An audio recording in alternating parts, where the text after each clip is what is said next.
یہ کل بھی بات ہوئی کہ مذاکرات نہیں کریں گے، آج کہہ دیا کہ ہم دوبارہ غور کر سکتے ہیں۔ ویسے پی ٹی آئی نے 31 جنوری کی ڈیڈ لائن دی تھی اور حکومت نے 28 جنوری تک 7 ورکنگ ڈیز میں اجلاس بھی بلانا تھا، باقاعدہ طور پر آج اس کا نوٹیفیکیشن بھی آ گیا۔ تو یہ کیا ہو رہا ہے نیازی صاحب؟ بہت بہت شکریہ پرائے صاحب۔ میرا خیال میں سوائے کنفیوژن جو کچھ نہیں ہے۔ ایک عرصے سے ویسے تو خیر عمران خان صاحب کی سیاست جو ہے اللہ تعالیٰ کے فضل و کرم سے کنفیوژن اور فرسٹریشن اور غم و غصہ سے لبالب بھری ہے، لیکن پچھلے چند مہینوں سے تو ان کے اندر میں دیکھ رہا ہوں، اور چونکہ مجھے تھوڑا سا یہ ان کی باڈی لینگویج، ان کا جو تھنکنگ پروسیس ہے، ان کے اندر جو دماغ کے اندر کیا کچھ پک رہا ہوگا یا پکنا چاہیے، اس کا کچھ نہ کچھ میں اس کا ادراک رکھتا ہوں، یا مجھے اس کی کچھ نہ کچھ سمجھ بوجھ ہے۔ تو میں تو عرصے لکھ بھی یہی رہا ہوں اور برابر یہی بات کہہ رہا ہوں کہ عمران خان صاحب فرسٹریٹڈ ہے۔ عمران خان صاحب کے اندر ایک اپنے لیڈرشپ کے اوپر ٹرسٹ ڈیفیسٹ ہے۔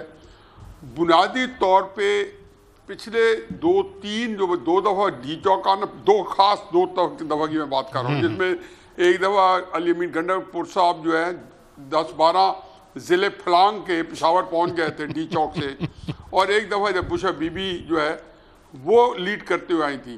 ان دونوں دفعہ تو میں کما حق کو ہوں شرح صدر کے ساتھ کہتا ہوں کہ عمران خان صاحب اپنی پارٹی کو ہی ٹیسٹ کر رہے تھے۔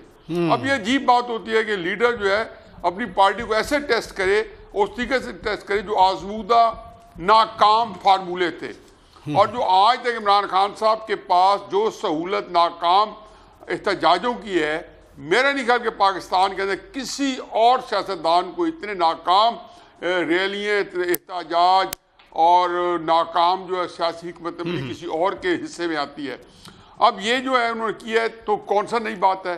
پچھلی دفعہ 8 فروری کو الیکشن ہوئے، ہمیں اسے یاد نہیں رہتا کہ عمران خان صاحب کی جو جتنی جو اس طرح کی جو کالز تھی وہ صدابہ سرا رہیں، اور وہ کیا تھی؟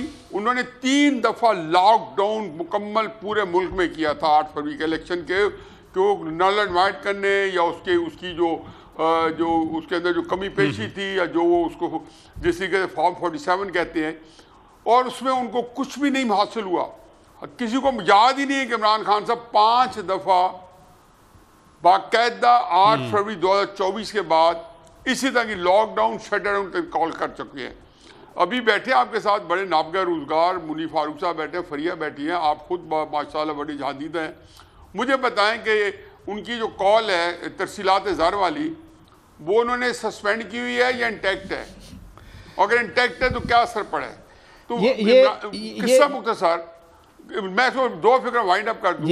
عمران خان صاحب اس اپنی سیاسی ترکش کی حکمت عملی کے جتنے تیر تھے احتجاج کے، وہ سارے کے سارے چلا چکے ہیں۔ وہ کہتے ہیں فائرنگ آن آل سلنڈرز، وہ سارے چلا چکے ہیں، اور سارے جو ہے بے ایمانہ طریقے سے ناکام رہے ہیں، ناکام ہو چکے ہیں۔ اب وہ فرض کے مذاکرات نہیں کرتے تو کیا بنیں گے؟ لیکن میں آپ کو کنکلوڈنگ بات جو کر دوں یہ ہے کہ مذاکرات مذاکرات دوبارہ ہوں گے، آپ دیکھ لیں گے، اور یہ جو ہے اس سے عمران خان صاحب اب آئیں گے تو پہلے سے زیادہ کمزور پوزیشن میں آپ یہ مذاکرات ہفتے 2 ہفتے بعد شروع کریں گے، اور ویسے بھی چلیں ویسے دیکھتے ہیں نیاز صاحب کب وہ شروع کرتے ہیں۔ ادھر تو عرفان صدیقی صاحب کہہ رہے تھے کہ آپ اس فیصلے پہ نظر ثانی کریں